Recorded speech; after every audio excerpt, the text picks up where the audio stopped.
Invitiamo il Presidente Zaia a riflettere bene prima di firmare nelle prossime settimane la preintesa col governo Gentiloni sull'autonomia del Veneto.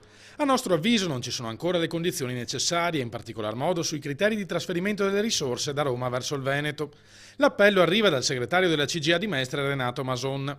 Non vorremmo, spiega, che la Regione Veneto si prendesse un impegno politico al buio con un governo in scadenza.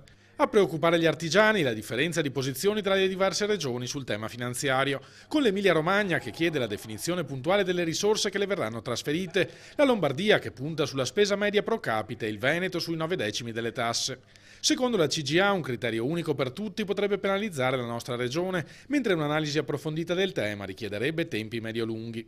Osservazioni riconosciute come valide dallo stesso governatore. Noi stiamo lavorando positivamente con il sottosegretario Bressa anche su questo fronte.